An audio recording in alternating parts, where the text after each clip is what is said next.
खुद की कीमत। दोस्तों, कभी कभी हम अपनी जिंदगी से इतने निराश हो जाते हैं कि हम अपनी खुद की कीमत भी नहीं पहचान पाते।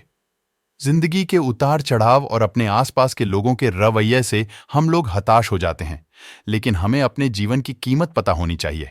यदि हम अपने जीवन की कीमत का पता लगा लेंगे तो दुख नहीं होगा।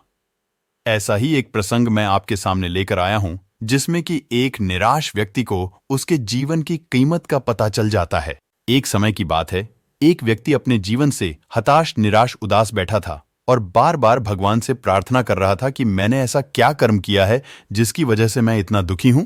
अपनी जिंदगी में कुछ भी नहीं कर पा रहा हूं। मेरी जिंदगी का क्या मूल्य है।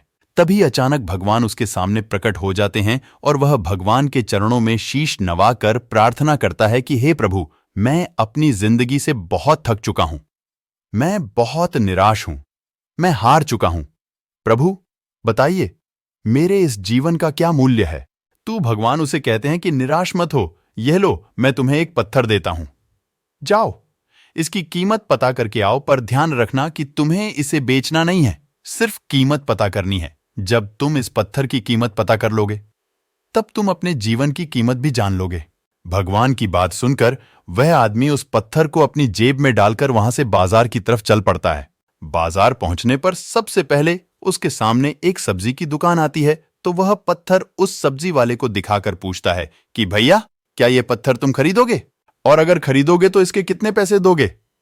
सब्जी वाले ने उस पत्थर को लिया, उसे बड़े ध्यान से देखा और बोला कि मैं तो तुम्हें इसके बदले में 1-2 किलो सब्जी दे सकता हूं। अगर तुम्हें अच्छा लगता है तो मैं सब्जी दे देता हूं और यह पत्थर तुम यहीं छोड़ जाओ। लेकिन वह आदमी सब्जी वाले से बोला कि नहीं नहीं, मुझे यह पत्थर बेचना नहीं है, मुझे सिर्फ इसकी कीमत का पता करना है। और वह पत्थर उस सब्जी वाले से लेकर आगे चल पड़ता है। आगे जाने पर उसे रास्ते में एक फल की दुकान दिखाई देती है और वह सोचता है कि क्यों ना फल वाले से भी इसकी कीमत का पता किया जाए। तो वह उस फल वाले को भी पत्थर दिखाता है और पूछता है कि भैया, तुम यह पत्थर खरीदोगे? तो फल वाला पत्थर को देखकर कहता है कि मैं तुम्हें इस पत्थर के बदले 5 किलो सेब दे सकता हूं। वह आदमी उस फल वाले को भी वही जवाब देता है कि नहीं नहीं, मुझे यह पत्थर नहीं बेचना है, मुझे सिर्फ इसकी कीमत पता करनी है। और वह वहां से चला जाता है। आगे चलकर उसे एक चावल का व्यापारी मिलता है।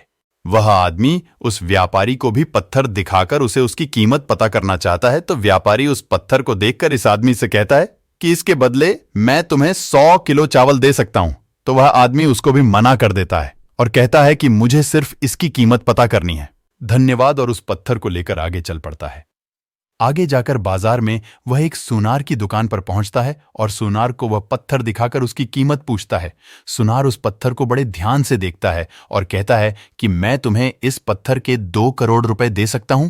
तब वह व्यक्ति हैरान होता है कि यह पत्थर इतना कीमती भी हो सकता है, परंतु वह उसे मना करता है और अपना पत्थर लेकर आगे बढ़ता है। तब वह सुनार उसे रोककर कहता है कि मैं तुम्हें इसके 4 करोड़ रुपए दे सकता हूं। फिर भी वह आदमी उस पत्थर को नहीं बेचता और आगे बढ़ जाता है। फिर वह आदमी हीरे के एक व्यापारी से मिलता है और उसे वह पत्थर दिखाता है।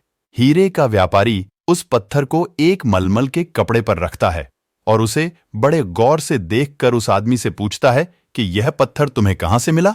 वह आदमी उससे पूछता है, क्यों, क्या हुआ भाई?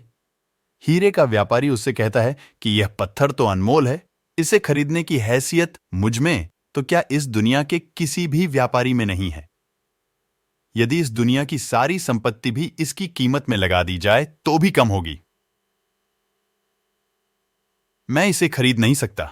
तब वह आदमी तुरंत उस पत्थर को लेकर वापस भगवान के पास पहुंचता है और उनसे पूछता है कि हे भगवान, जैसा आपने कहा था, मैं इस पत्थर की कीमत पता करके आ गया हूं।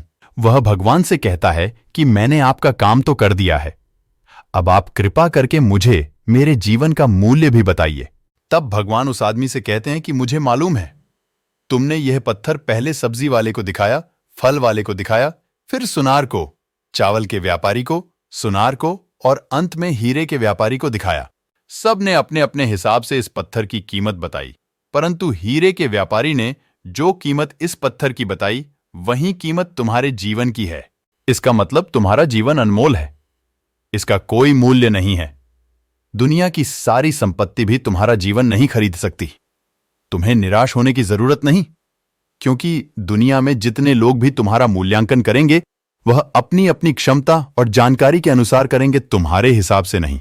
कुछ लोग आपकी कीमत कभी नहीं पहचानेंगे, परंतु कुछ लोग हीरे के व्यापारी की तरह आपकी कीमत देखते ही पहचान जाएंगे। इसीलिए कभी निराश नहीं होना चाहिए और अपने जीवन का मूल्य हमें स्वयं ही पहचानना चाहिए। भगवान ने आगे कहा कि मैंने इस संसार में हर इंसान को किसी ना किसी गुण और हुनर से नवाजा है, परंतु उस हुनर और गुण की पहचान सही समय पर और सही इंसान के द्वारा ही हो पाती है।